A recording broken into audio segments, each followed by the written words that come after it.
Yeah, thank you so much for having me. My name is Jivan Sobrinho-Wheeler, he, him pronoun. No, I'm a new progressive governance director with the Working Families Party, and yeah, also a city councilor just across the river in Cambridge.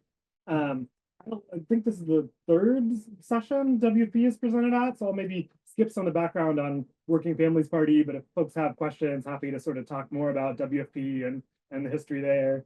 This first slide is Working Families Party sort of power building model in terms of people and power and election building. In the center is governing power, which is the North Star. And I was going to sort of talk about what we mean and what we say governing power and how we get there. And then the three components here are multiracial working class. That's who we're trying to organize. We think that is the vast majority of people around the country, and that people have a lot more in common with each other in that group than they do that divides them. But we have to organize them and build that power to get there. Forum is a party, and we can talk more about what that means. And one of the slides I have sort of talks about what political parties look like in other countries, and then in the U.S. we think of just having two, the Democrats and the Republicans. WP sort of talks about itself as trying to like hack the two-party system. How do we build in the U.S. structure really just allows for two parties, but how do we organize like a political party within that structure? And then the primary intervention is elections. That's there's all different kinds of organizing, labor organizing, housing organizing. WP supports in other ways, those ways, the main area where we're organizing is elections, and it's all towards towards this North Star of governing power. And then next slide. So it's this is the belief statement that we believe working people should run local, state, and federal government. We believe that the vast majority of folks, we should, if elections are supposed to be who the majority puts in power, it should be working people at all those levels of government.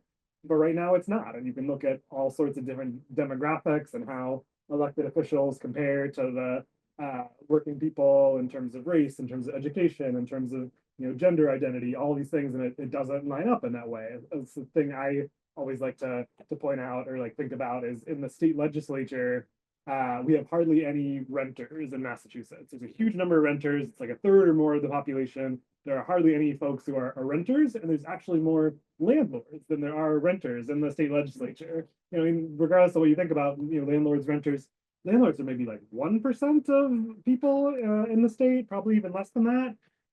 Renters are a third or more, yet there's more landlords than renters in the city council. And so it's not a surprise that like having rent stabilization policies, having just cause eviction, having any of these policies that would benefit renters are hard to get passed when there's just is not that representation there, where the folks doing the lawmaking do not have that understanding of what it's like when you get that rent increase and wonder how you're going to be able to pay for it when you get an eviction notice and are trying to fight that in court. There's just a very different perspective from that when you don't have renters in the legislative body, and we think we should change bodies, local, state, federal level to be more representative of the working people. And then on this next slide, is we have a circle here. This is based on process and destination, and process being elections, being organizing, and the destination being government, and that it's just a continuous cycle. I think sometimes when we think about political organizing and we think about elections, we think we're going to do a bunch of work, we're going to get a good person elected, we're going to be a part of the coalition, and then they take it from there. And they get into power. We hope they do the right thing. We'll try to hold them accountable, but things will end on election day, or there's organizations that are sort of just focused on the state house, focused on getting bills passed, but aren't focused on elections.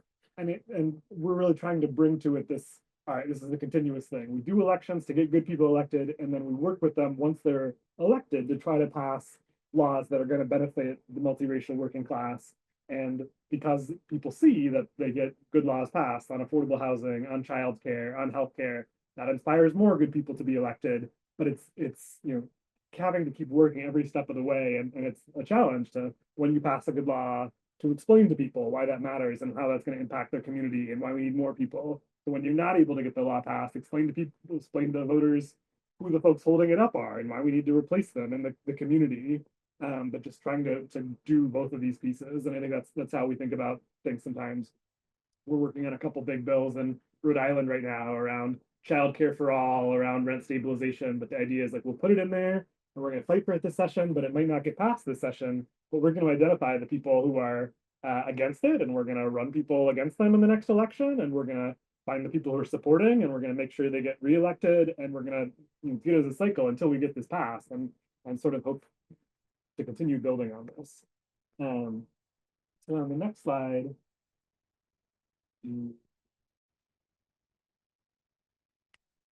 Sorry. Oh, that's not the next slide. This is.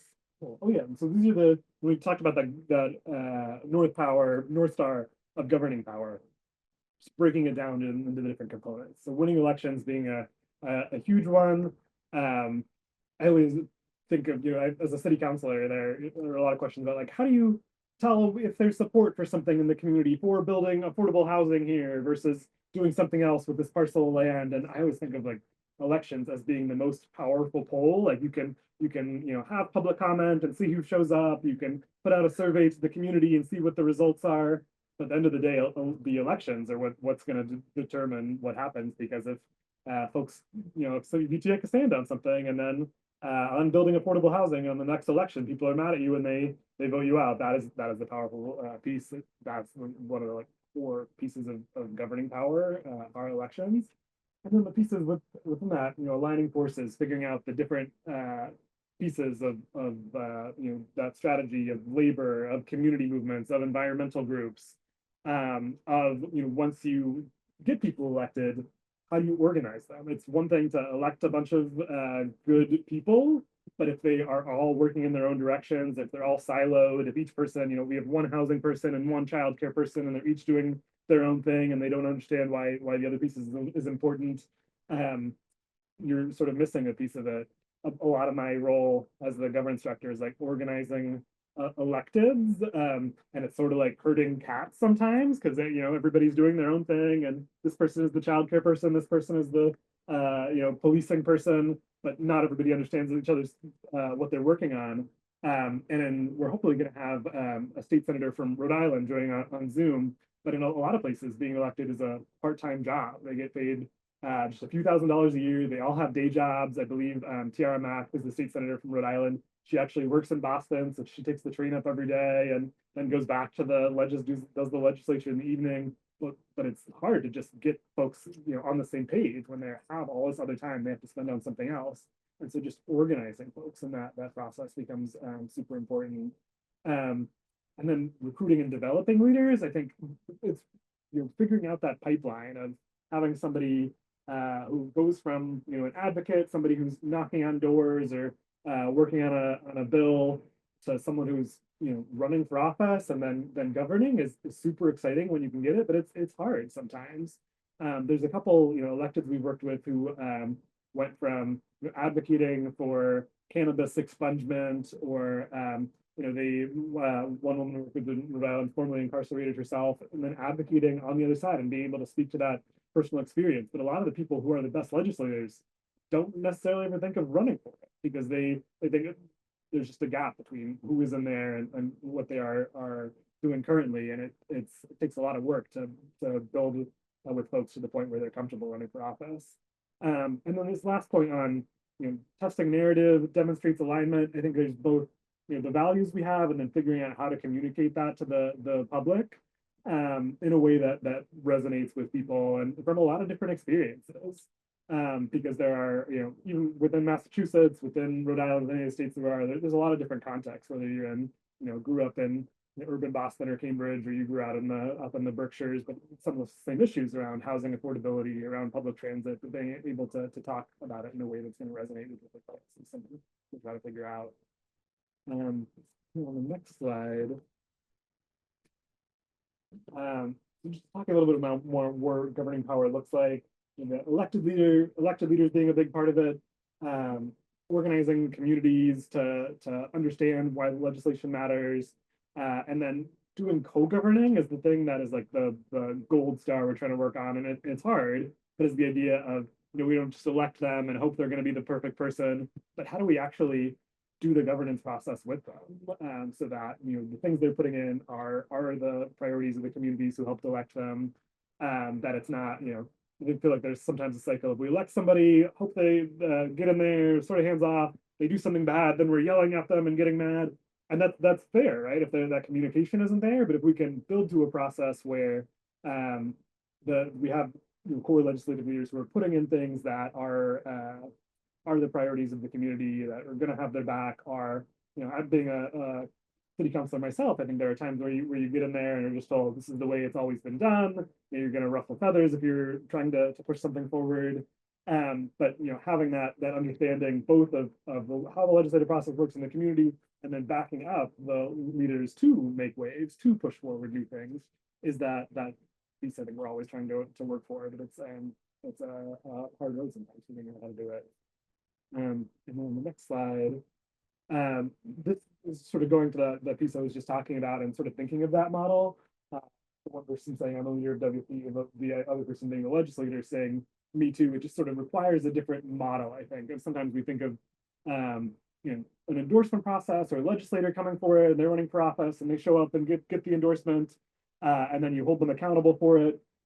There's a lot of discussion sort of holding legislative leaders accountable, which is good, and we should do that. I think we're like even trying to move a step beyond that of like, if you're really co-governing with someone, the idea of like needing to hold them accountable almost becomes moot because they're the person introducing the things that are your priorities.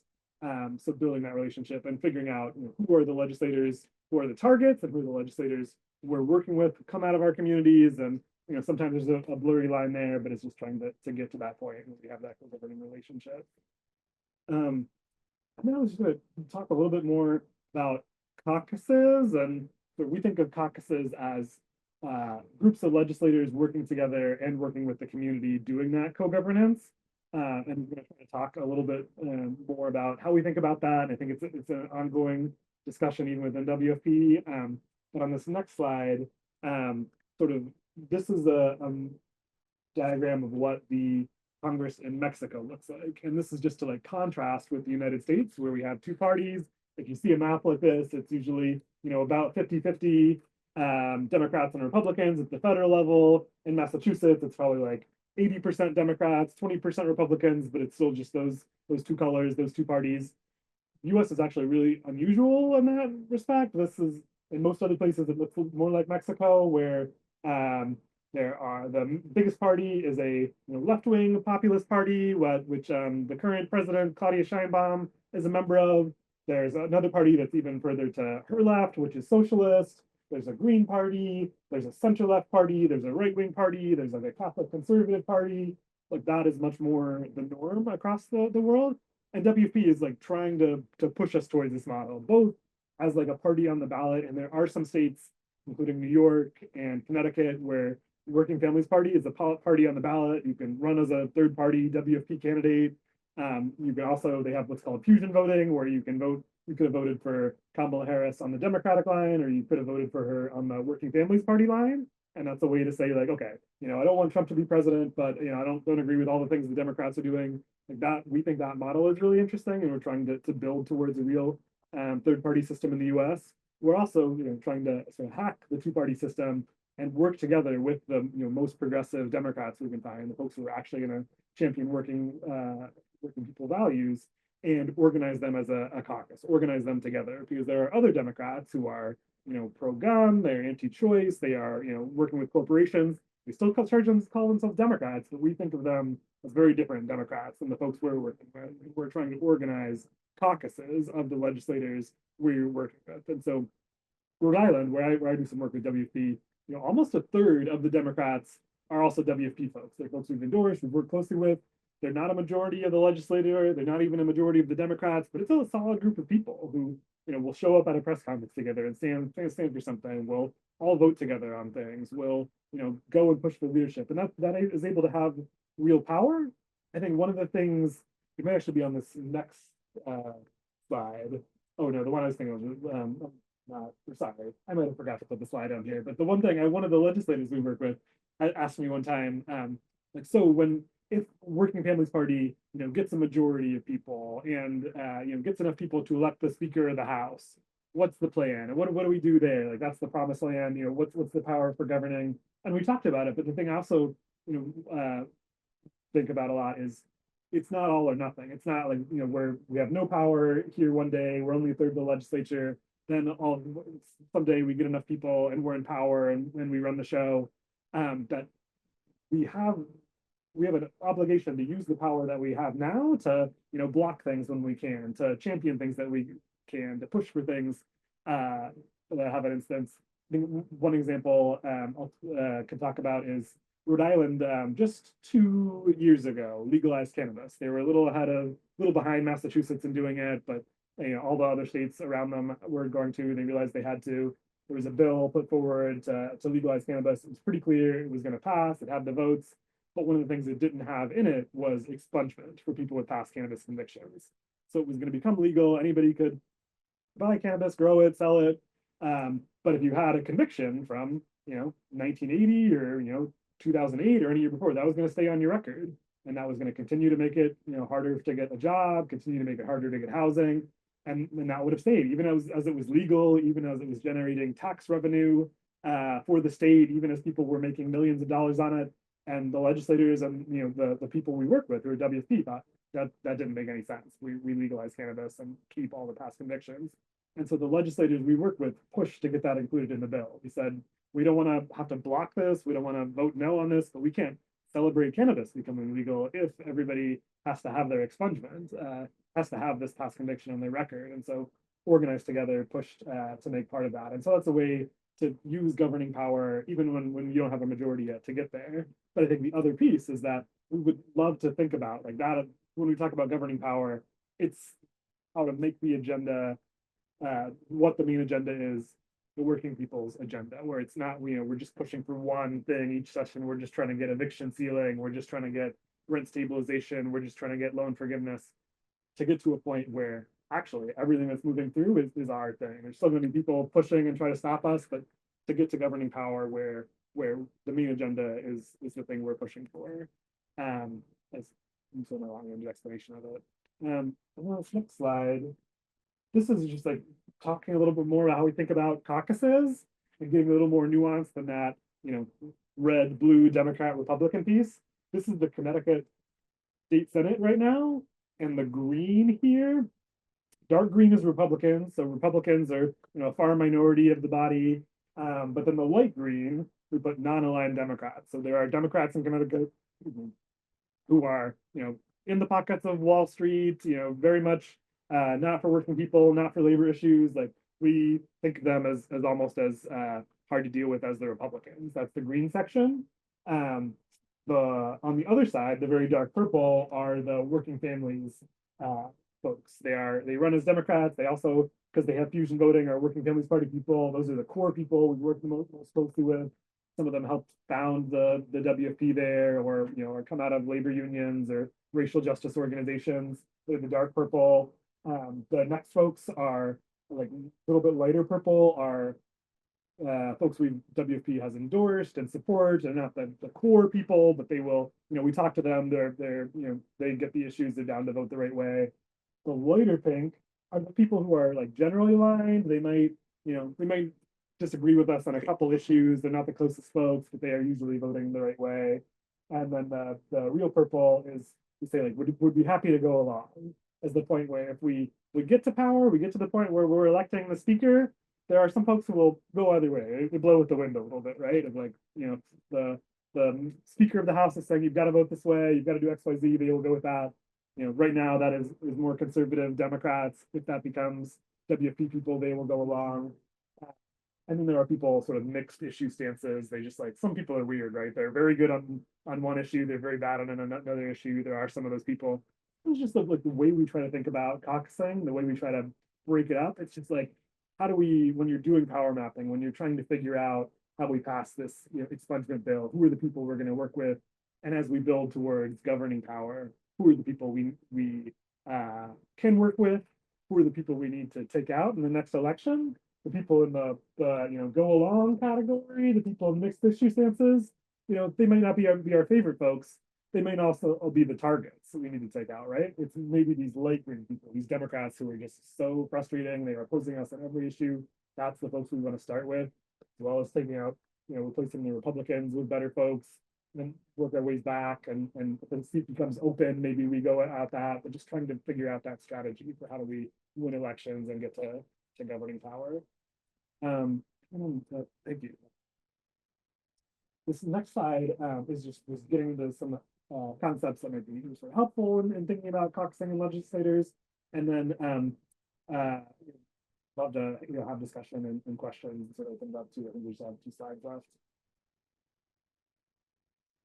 We think of caucusing as a verb. I think a lot of times you hear about caucus just as a noun. There is, in Congress, there's a progressive caucus, there is a farm issue caucus, and that is a group of people who, say we are the progressive caucus. And I think right now, Greg Casar, who's a progressive Democrat from Texas, is the chair of that caucus, and you can go on their website and see who the members are. And that's an important piece of organizing together. But there are also places where, in Rhode Island, where we have all these legislators, they don't have a declared caucus. You can't go on and see who those members are. But we meet together with them by Zoom once every 2 weeks. They organize together. We think about like caucusing as a verb of folks organizing together as being the most important part of it. Because on the flip side, there are caucuses that meet and you can look up and see who's on them, but they aren't actually doing that much work together. It's like something you can put on your palm card when you're electioning. Oh, I'm part of the labor caucus or part of the farm caucus, but that doesn't actually mean anything because you aren't working together to get things done. We think that organizing part is actually the important part of a caucus. And then this last slide is just thinking about how we build towards it. Build towards governing power, build caucuses. There's this bottom part of elected support, of helping people run, of taking folks who we're going with folks who maybe just started out as a campaign volunteer or somebody who came to the state house to advocate for an issue, and working with them to the point they want to run themselves, helping once they get into office, figuring out who are the people they can work with, how do you introduce a bill and get support from it, and get a fiscal note and all these pieces, that elected support piece. The middle part being like, how do you actually build a group of folks when you're not just working with 1 or 2 legislators, but enough folks that you are doing that caucusing as a verb, are organizing together, are taking different interventions that stand up. We did a press conference with 20 legislators this year where they stood up and said, we want to pass rent stabilization this year. We want to get just cause eviction done, sort of laid out their priorities as a group and thinking about what those interventions are. We've done joint sign-on letters. They were both like, and thinking about, sometimes we do it as a spectrum of there are easy things to do as a group. You can all sign a letter, and that is, people will usually do that. That is not that hard. Standing up at a press conference might be a little more difficult sometimes, depending on what the issue is, and you're putting yourself out in public. One of the harder things for legislators to do is sometimes vote no on things, especially at the state legislature, because the speaker is telling everybody to vote yes. And if you want money for your district, you've got to vote yes on something. To actually vote no is putting yourself on the line, is maybe threatening your reelection chances. That's like a harder thing to do. But if you can get 20 legislators to do that at the same time, that sends a powerful message. And then one of the hardest things to do is like support somebody who's running against your colleague, right? When you're working together with someone, a lot of my work is like working with legislators. And a funny part of that is like, it's like any other workplace, right? There are like people you like and get along with, and there are people you hate, but at the end of the day, you're their coworkers, and you're having to work with them, you're stuck sitting next to them. And so when it comes to election time, and this person is holding up the priorities you care about, and there's somebody better running against them, it still ends up being hard for these legislators to like endorse the other person, or even to like donate money, or to try to coordinate things behind the scenes, because there is this norm of like, oh, this is your coworker. You're not trying to throw them under the bus. Like that is one of the hardest interventions. And so there's just this whole sort of spectrum of ways you can organize together as an elected official and as a community. And we're sort of trying to do all of them, but some are more harder than others. And that North Star, I think, is shared strategy of like, how do you actually pick the things that you're going to work together? Every legislator has the bills they're sponsoring, which are their things they're focusing on. This bill they're putting in, people in their own district ask them to put it in. But if you can also have shared priorities that you're all going to push on, even though it's not your bill, and that's another big part of it, is just every legislator has an ego, has things they need to deliver for their own district, for their own base, but also how do we all work together to figure out what we're gonna get done? And maybe my bill doesn't get passed this session, maybe it's yours, but then my bill is next session. And you'll support mine, and yours can take a backseat. Getting people on that same page and figuring it out with the communities, I think, is that top of the pyramid we're working towards. So that was this overview. Hope it wasn't too much. Down to get into discussions and Q&A. And I think Senator Mack from Rhode Island was going to try to join. It's also possible she's stuck in a committee meeting, but she may hop on the Zoom in a little bit, and I could pass it over to her. Oh, to go back. Wait, can we get a round of applause? Y'all can come. Thank you for such an informative. Thank you. Thank you. Thank you.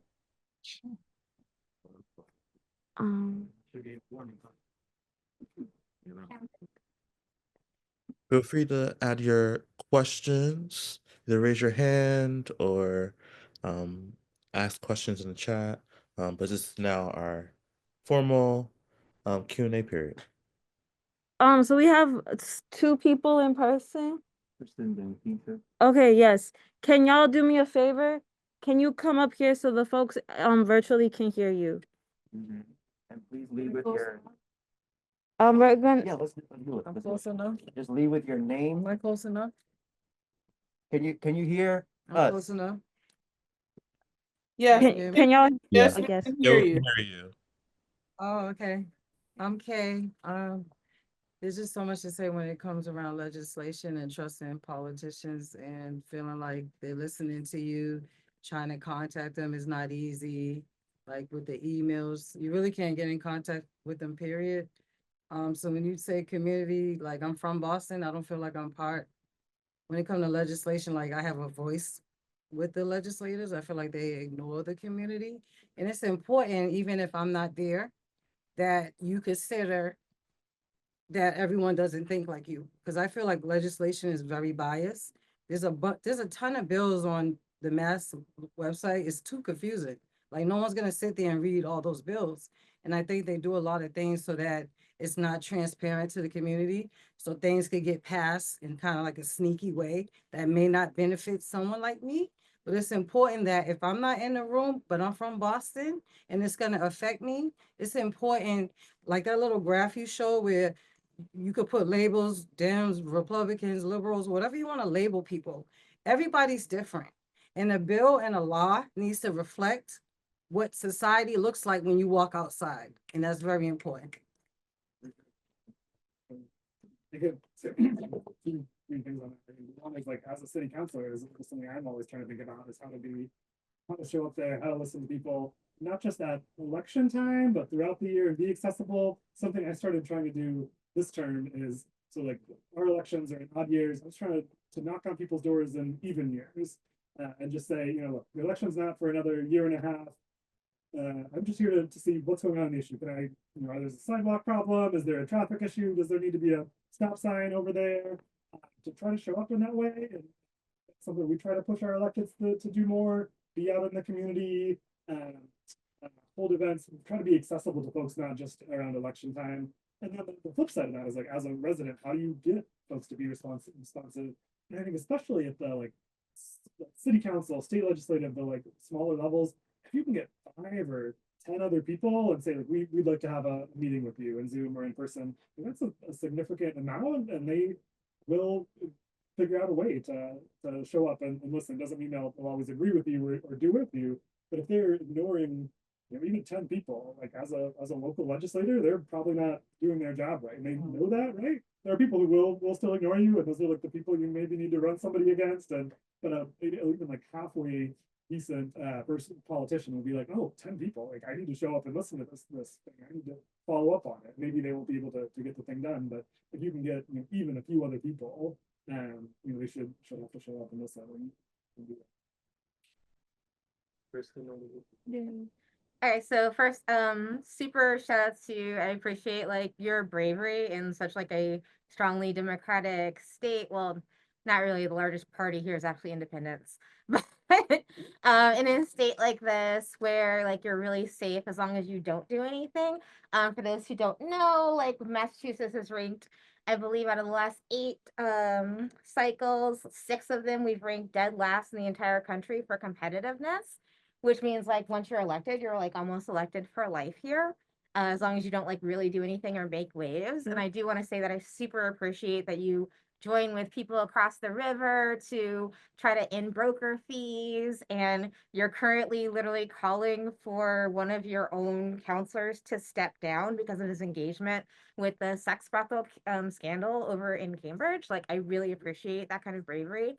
But at the same time, like when it is so hard to get change here, even if like the entire electorate is like begging and screaming, like with the auditing question for it, and it seems like just really, really hard to like just stand out there like nearly alone. Like, what do you see for working families progress inside of Massachusetts? Like, do you see it being like we're gonna try to bring fusion voting here? Like, do you see it as just like letting people know? Like, how do you actually get these things to move in a state where everything depends on no one doing anything? No, those are Right. good questions and big ones. Cool. And that is, yeah. I'm gonna go sit back for a minute. So.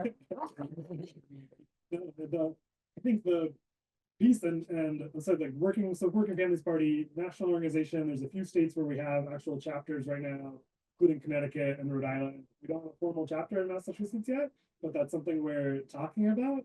And I think a thing, as you point out, like with Democrats being the super majority here in both legislatures and having been it for a long time, there's like both transparency issues, other things that are common in other states that are totally foreign in Massachusetts because it's been one party rule for so long that just haven't had to worry about that. There's also, I think, folks who would be Republicans in other states who have stayed Democrats in Massachusetts, right? Because they realize, oh, if I actually go over to the other party, I wouldn't have any power. So I'm going to keep my conservative positions, but I'm going to stay in the Democratic Party. That's how I have influence. And so I think the role of a working families party is, whether that's both trying to get fusion voting, trying to actually change the structural system, but also, we do have some good progressive folks. It's not, the majority. It isn't enough to win every race, but there are folks. And how do you organize them together? Because I think sometimes folks are off on their own, doing their own thing. And then how do you get them to organize to add people to that group? When there's no PC, when there's a terrible person we feel like we can take out, how do you direct that all together and work with the community organizations? We started having some meetings with labor unions, with racial justice groups to say, can we all organize together here, and what role could WFP play in helping that? So we're still figuring it out, but I think there is a role to play. I have a question. Hi, I'm in the Zoom room. First, I just wanted to point out, it looks like Tiara's here on Zoom. So I don't know if you want to, alley-oop to Tiara for anything, which please feel free to do that first. And then my second question is, I'm curious about your own personal development and why you decided to run with Working Families Party as opposed to Democrats, for example. But please also feel free to include Tiara first. That sounds great. That was the question I was going to ask for her, basically. So maybe she could sort of talk about her experience, and I could talk about mine. But yeah, can we go over to Senator Mack? I gave you a little intro before you were on. State Senator of Rhode Island, one of the people we work most closely with and are most proud to work with. But I think I was hoping you could talk a little bit about just your journey from organizer and activist to state senator. I think we would be better off if more people sort of had that same journey, but I think it's not the most people in the legislature who go from being, a reproductive justice and racial justice organizer to being someone who is making the laws in the state Senate. Just wondering if you could sort of talk about the work you were doing before you were a legislator, how that led to you running for office, and then what it was like to then be in office and run up against some of the structural challenges and difficulties, and how that shaped your thinking. So it's sort of a broad question, but maybe a chance to throw it over to you. Yeah, no worries. Well, thanks for having me, Jivan, tonight. I first ran for office because, and I like to say this, because I got angry And so I got elected. I was 25 years old when I first decided to run, and that was 8 months before the COVID-19 pandemic. I only got angrier after the COVID-19 pandemic started, about 8 months into my first race at 25. But I was working, I graduated from college in 2016, and I was promised the world. That was June of 2016, and then November of 2016 was the first Trump presidency, which fundamentally changed the way that I viewed this country and our progress. And I realized that there were so many core things in my community that were ruled by some of the people that many of you have been talking about tonight, who get elected to what you can say is a lifetime appointment. I challenged a 30-year Democrat who was anti-choice and who was the president pro tem at the time, so one of the most powerful people in the chamber, who represented a historically Black low-income community as a Black man himself, but had done nothing to change the fundamental reality of working people, of Black and brown people, the struggles of renters, and many other people who looked like me and who were in our communities. And when I had gone to him as an activist in the State House, many of the his response was Bible quotes and wait your turn. And as a young person who was seeing many of the communities that I love, this was during the first Muslim ban. This was during the first round of ICE detention during the Trump administration. I refused to wait, quote unquote, wait my turn in order to get into the positions of power to make decisions. I also am a formerly low-income Black queer person. I actually am late because I was right next door in my community running a eviction sealing clinic, which is a piece of legislation that I passed 2 years ago to allow Rhode Islanders to seal an eviction record in our state. That law has now gone into effect.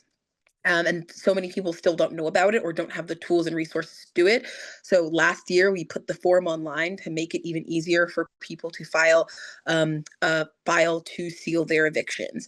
And as someone who watched their parents work paycheck to paycheck, as someone who faced eviction, as someone who grew up on food stamps and other public assistance, I know what it's like to have to make hard decisions about either paying rent, keeping the lights on, paying for a grocery bill, or deciding to go to the doctor or the hospital when you are sick, or taking a day out from work, because that means that you likely won't be able to make rent or pay your bills.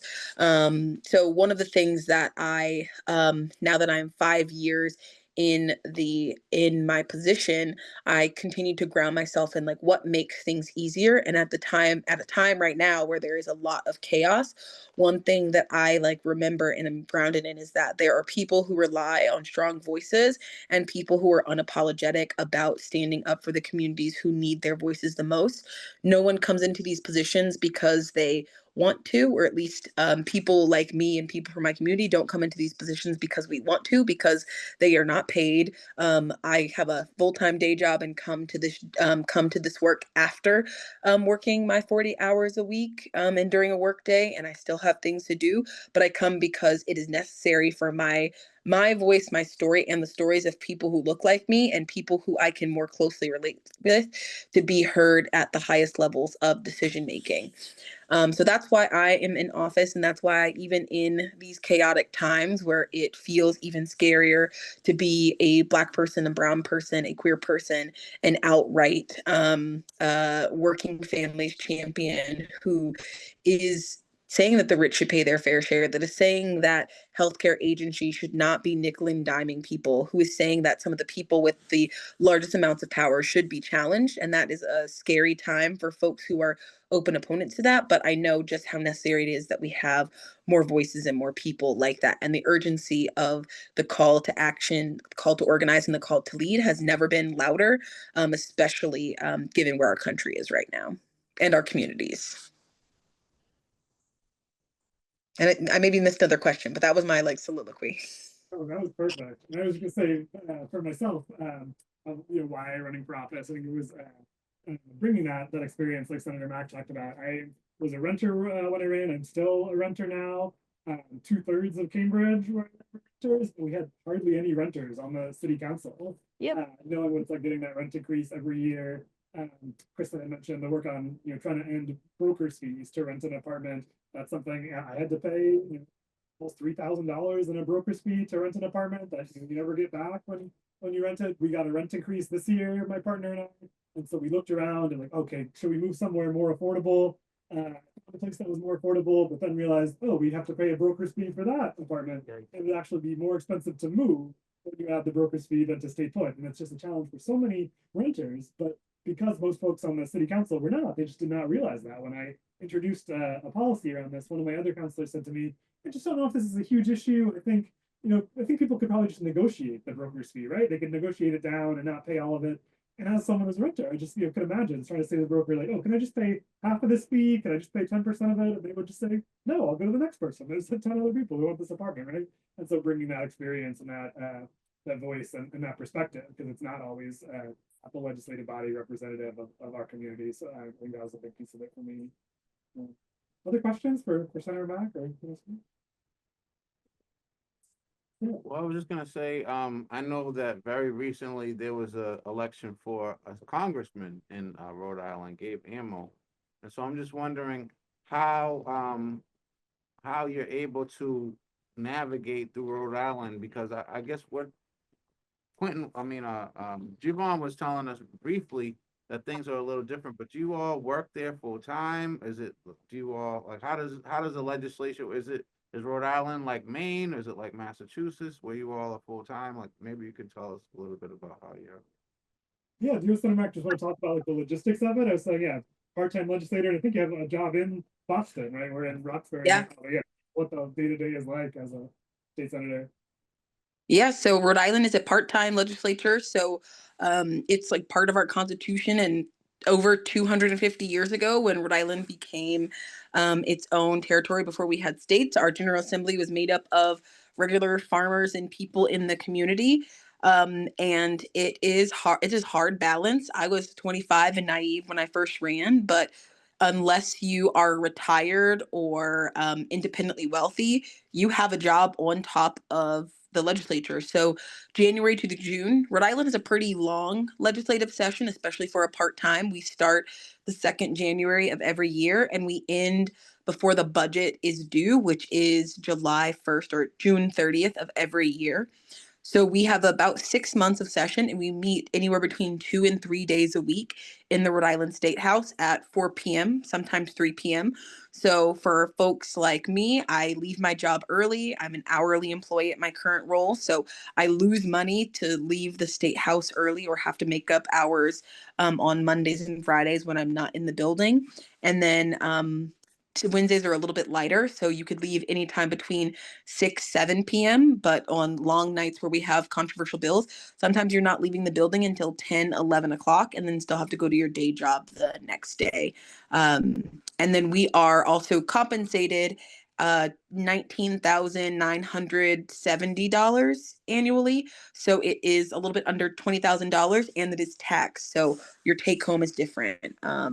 But again, I don't do this for the money. I do it because voices like mine, renters, young people are desperately needed. Working class people, voices are desperately needed in the State House.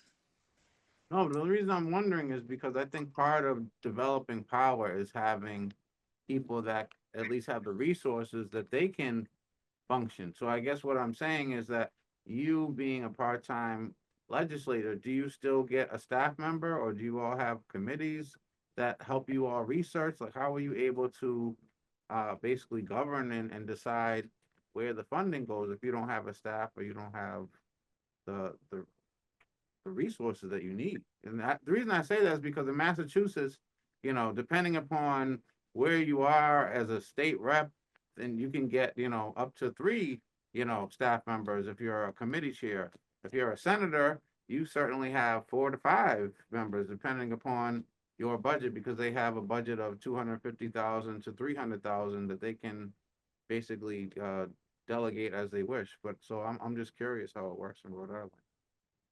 So it is the exact opposite of that in Rhode Island. So our Joint Committee on Legislative Services, they allow the House and the Senate to spend a certain amount on staff, but that is all determined by the Senate President and the House Speaker. I get one administrative assistant that I share with 3 other legislators or 4 other legislators. So Because we're part-time, they do give us an administrative staff who does checking your email, scheduling events, scheduling meetings, but she splits her time between 3 or 4 other legislators. Each committee is staffed with a lawyer and with a policy lead. I think we have 9 committees in the Senate. I think there's a few more, 10 or 13 in the House, but we do not get our own staff people. And so Thank we, you so much. Can Nia, you can go, yes, but I will say we are at time, so Nia, you can definitely do what you got to do, but yes. Okay, just quick question. On that note, I actually appreciate that question. But so one of the other things that this current administration right now is doing, amongst a whole bunch of other things, is also looking to kind of dismantle democratic infrastructure. Meaning like the Democratic Party infrastructure, like Act Blue, etc. So along the lines of what Sam is asking, I guess I'm curious from either one of you, does Working Families Party kind of provide infrastructure? Is there any kind of gap filling that the party as a whole does in terms of research, et cetera, et cetera, et cetera? Yeah, I can talk a little bit about that. I think we do some and are trying to do more. I think they're on both the legislative side is a bunch of my role. I'm actually working with Senator Mack on a wealth tax bill that like we took Washington State had a wealth tax, like taxing people's stocks and bonds, the very, very wealthy folks, which would generate we just found out $300 million a year in Rhode Island. But helping to do some of that research and infrastructure support. I think there's more we can do with tools, right? We don't have an equivalent for Act Blue yet. WFP does have an equivalent for, if you've ever canvassed for a candidate, you might have used van or minivan. It's the thing to knock on doors. We have an equivalent for that for a WFP that we're trying to get as functional as that in case the Democrats ever, that function becomes dysfunctional. They actually like sold van to a private equity firm at some point. There's always like a worry it could collapse. So we're trying to send up more of those infrastructure and data too. But like I said, Max said, a lot of the role for a lot of electeds is part-time. So one of the things we do is just try to bring electeds together, try to get folks talking to each other, try to provide that support and that space for, especially as we get more working class electeds, just how you for folks who have day jobs or folks who don't have all the time, aren't retired and independently wealthy, how do you provide that support for that?